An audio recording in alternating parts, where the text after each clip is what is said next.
যে সকল শ্রমিক ভাইরা 1971 সালে স্বাধীনতা যুদ্ধে শহীদ হয়েছিলেন, যে সকল শ্রমিক ভাইরা 90 স্বৈরাচার বিরোধী আন্দোলনে আত্মাহুতি দিয়েছেন এবং শুধুমাত্র জুলাই আগস্ট মাসে যে আন্দোলন ছাত্র জনতা, সেখানে শ্রমিক দলের যে 72 জন শ্রমিক সদস্য শহীদ হয়েছে সহ সকল গণতন্ত্রের আন্দোলনে শহীদদেরকে আমি আজ এই দিবসে স্মরণ করতে চাই।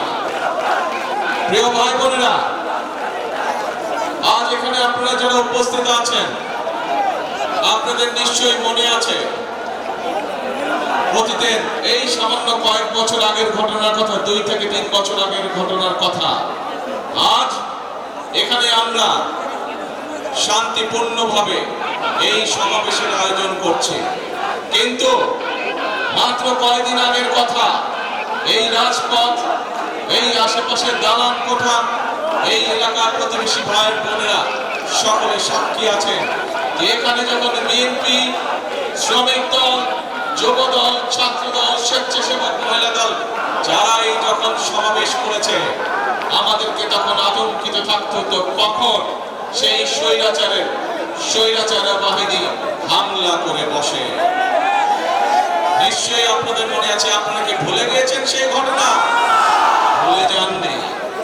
এবং আজ থেকে 2 বছর আগের ঘটনা, প্রায় 2024 সালের 5ই আগস্ট বাংলাদেশের মানুষ স্বৈরাচারকে ছাত্র জনতার আন্দোলনের মাধ্যমে বিদায় করে দিয়েছে এই দেশ থেকে। প্রিয় ভাই বোনেরা, সেই স্বৈরাচারের বিগত প্রায় 1 যুগের বেশি সময় আমরা কি দেখেছি?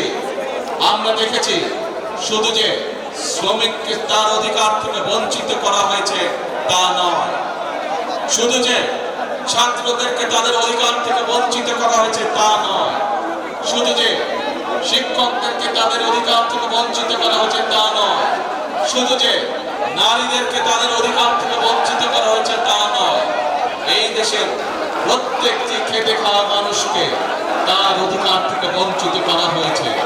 এই দেশের মানুষের রাজনৈতিক অধিকার থেকে দেশের মানুষকে বঞ্চিত করা হয়েছে। বঞ্চিত করা হয়েছিল তাদেরকে তাদের অর্থনৈতিক অধিকার থেকে। প্রিয় ভাই বোনেরা, সেজন্যই এই দেশের মানুষ এই দেশ থেকে ছাত্র জনতা ঐক্যবদ্ধভাবে একত্রিত হয় গণ অভ্যুত্থানের মাধ্যমে স্বৈরাচারকে বিদায় করেছে এই দেশ থেকে।